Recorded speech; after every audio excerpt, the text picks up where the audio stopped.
الشیطان الرجیم بسم اللہ الرحمن الرحیم۔ سورۃ الاخلاص ہم شروع کرتے ہیں۔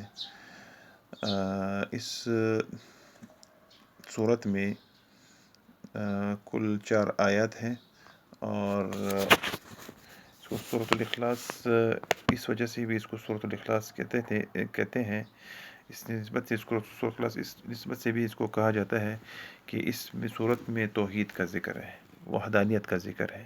پہلے ہم آتے ہیں ترجمے کی طرف۔ اعوذ باللہ من الشیطان الرجیم، بسم اللہ الرحمن الرحیم۔ اعوذ باللہ، میں پناہ مانگتا ہوں اللہ کی شیطان مردود سے۔ بسم اللہ الرحمن الرحیم، میں شروع کرتا ہوں اللہ کے نام سے جو رحمان ہے اس دنیا میں مسلمانوں اور کافروں پر، الرحیم جو دنیا میں صرف مسلمانوں پر مہربان ہے۔ کل کہہ دو اے نبی، ہوا وہ اللہ، اللہ احد ایک ہے، وہ اللہ ایک ہے، اللہ الصمد اللہ بے نیاز ہے، لم یلد نہ اس نے کسی کو جنا ہے، ولم یولد نہ وہ خود کسی سے جنے گئے ہیں، ولم یکن لہ کفوا احد اور نہ اس کا کوئی ہم سر ہے یا ہم پلہ ہے۔ ہم لوگوں نے چونکہ ترجمے کی طرف تو جانا نہیں ہے، ہم نے ہر صورت کا خلاصہ بیان کرنا ہے، صورت کا جو نفس مضمون ہے وہ بیان کرنا ہے کہ صورت میں کن کن چیز کا ذکر ہوا ہے۔ تو اب سورۃ الاخلاص میں دراصل جو ہے عقیدہ توحید کا ذکر ہے۔ اسلام کا جو بنیادی عقیدہ ہے، سب سے پہلا عقیدہ ہے کہ کوئی معبود نہیں سوائے اللہ کی، لا الہ الا اللہ، یہ نہیں ہے کوئی معبود سوائے اللہ کے، لا الہ نہیں ہے کوئی معبود الا اللہ سوائے اللہ کے، یعنی اللہ ہی معبود ہے، ہمارا معبود برحق ہے۔ تو اسلام کا جو بنیادی عقیدہ ہے وہ یہ عقیدہ توحید ہے۔ عقیدہ توحید سے مراد یہ ہے کہ اللہ کو ان کی ذات، صفات اور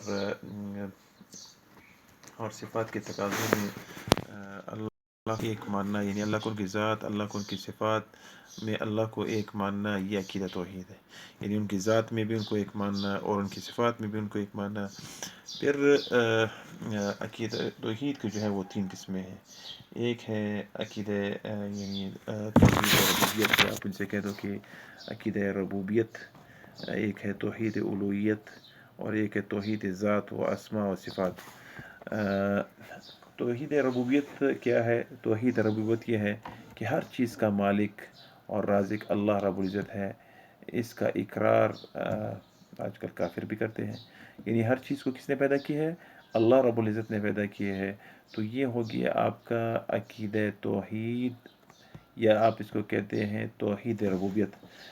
اسی طرح جو توحید کی جو دوسری قسم ہے وہ ہے توحید الوہیت، یعنی بندہ جو بھی عبادت کرتا ہے تو وہ خواہ دعا کرتا ہے، خواہ وہ قربانیاں کرتا ہے، نذر و نیاز کرتا ہے، جو کچھ بھی کرتا ہے، جو بھی عبادت کرتا ہے وہ صرف اور صرف اللہ ہی کے لیے کرے۔ اس طرح جو ہے وہ جو توحید کی جو تیسری قسم ہے توحید ذات و اسماء و صفات، توحید کی یہ ایک ایسی قسم ہے کہ جس میں لوگ اکثر ٹوکر کھا جاتے ہیں، اکثر نے ٹوکر کھائی ہے، یعنی وہ غیر اللہ کے لیے، یعنی بندوں کے لیے وہی علم جو اللہ کا ہے، وہی قدرت، وہی تصرف، وہی سمع و بصر ثابت کرتے ہیں، جو حقیقت میں صرف اللہ ہی کے لیے ثابت ہے۔ یعنی اللہ کی صفات کو مخلوق کے لیے ثابت کرنا، یہ اللہ کی صفات، یعنی اللہ کی جو علم کی صفت ہے، اللہ کی جو تصرف کی صفت ہے، اللہ کی جو قدرت کی صفت ہے، اللہ کی سمع و بصر کی جو صفت ہے، اللہ کی جو غائب ہونے کی صفت ہے، یعنی غیب سے لوگوں کو دیکھنا، یعنی اللہ رب العزت کی جو مختار کل کی جو صفت ہے، اللہ کی جو نور کی صفت ہے، وہ بندوں کے لیے ثابت کرنا، وہ کیا ہے؟ وہ شرک ہے۔ اب اس کے مقابلے میں بھی پھر شرک توحید کے مقابلے میں پھر اس کا جو اپوزٹ ہے، شرک کی قسمیں ہیں، شرک فی الذات اور شرک فی الصفات۔ شرک فی الذات یہ ہے کہ اللہ کی ذات میں لوگوں کو شریک ٹھہرانا، کہ اللہ جو ہے اللہ کی بیوی ہے، اللہ خطبہ نعوذ باللہ اللہ کا بیٹا ہے، اللہ کی بیوی ہے، اللہ کی سے جو ہے یہ فلاں لوگ جنے ہیں، تو یہ شرک فی الذات ہوا۔ شرک فی صفات یہ ہے کہ اللہ کی جو صفات ہے وہ مخلوق کے لیے ثابت کرنا، تو یہ شرک فی صفات ہے۔ یا پھر تیسری جو قسم صفات کے تقاضوں میں شرک وہ یہ ہے کہ اللہ کا جو قانون ہے وہ سب سے اعلیٰ قانون ہے، اب اس کے مقابلے میں کسی دوسرے قانون کو پسند کرنا کہ وہ اچھا قانون ہے، تو یہ پھر صفات کے تقاضوں میں شرک ہے یہ۔ بس اللہ رب العزت مجھے بھی اور آپ سب کو عمل کرنے کی توفیق عطا فرمائے، وآخر دعوانا ان الحمد للہ رب العالمین۔